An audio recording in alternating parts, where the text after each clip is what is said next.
બંધ મકાન, સુમસામ ગલીઓ અને તસ્કરોનો તરખાટ પાણી ગેટ વિસ્તારની કલા દર્શન સોસાયટીની પાસે આવેલી નટરાજ સોસાયટીમાં લાખો રૂપિયાનું સોનું ચોરીને ત્યાંથી પલાયન થઈ ગયા. આ વિસ્તારની અંદર સીસીટીવી લાગેલા છે, છતાં તસ્કરોએ અગાઉ રેકી કરી હશે તેવું સૌ કોઈનું માનવું છે અને ત્યારબાદ આ ચોરીની ઘટનાને અંજામ આપ્યો. 2 લાખ રૂપિયા રોકડ, 6 તોલાથી વધુ સોનું, ચાંદીના દાગીના લઈને ઘરમાં બિંદાસ ચોરી કરીને આ ટોળકી ત્યાંથી પલાયન થઈ ગઈ. સબ સલામતની પોકાર પોલીસ કરી રહી છે, પરંતુ આ તસ્કરો પોલીસને પડકાર ફેંકી રહ્યા છે.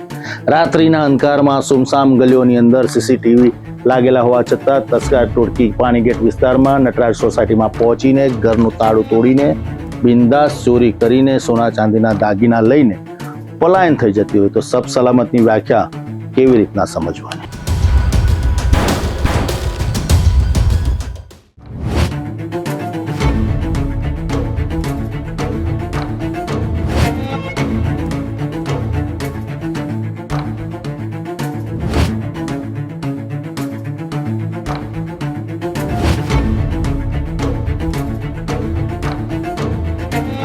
આ છે વડોદરાના પાણીગેટ પોલીસ સ્ટેશન વિસ્તારની નટરાજ સોસાયટી, જ્યાં એક પરિવાર માટે સામાન્ય દિવસ અચાનક દુઃસ્વપ્નમાં બદલાઈ ગયો.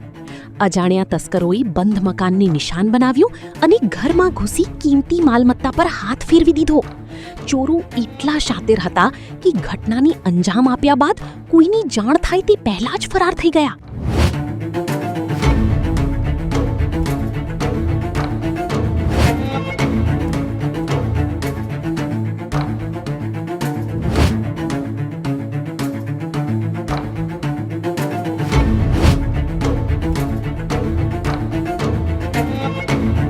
સોનું, રોકડ અને સવાલ.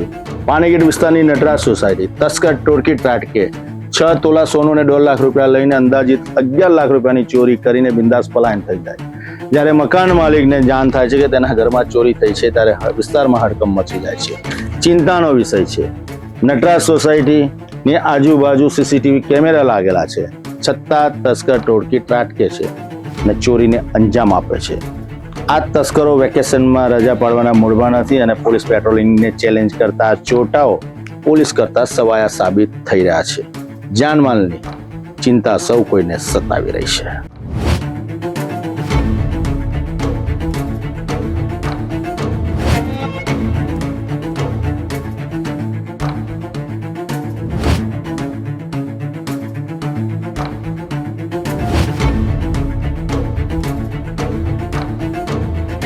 ઘટનાની જાણ થતાં પાણીગેટ પોલીસની ટીમ તાત્કાલિક સ્થળ પર પહોંચી. પોલીસે સ્થળનું નિરીક્ષણ કર્યું, પુરાવા એકત્ર કર્યા અને આસપાસના સીસીટીવી કેમેરાના ફૂટેજ ખંગાળવાની કામગીરી શરૂ કરી. તપાસનું કેન્દ્રબિંદુ હવે એ છે કે ચોરો કોણ હતા અને શું તેઓએ અગાઉથી મકાનની રેકી કરી હતી?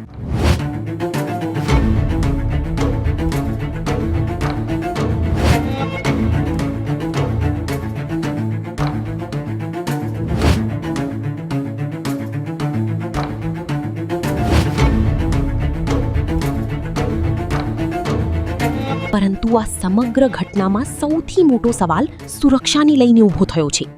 કલાદર્શન 4 રસ્તા જેવું વ્યસ્ત વિસ્તાર, આસપાસ સીસીટીવી કેમેરા, છતાં તસ્કરો નિર્ભય બની ચોરીને અંજામ આપે છે.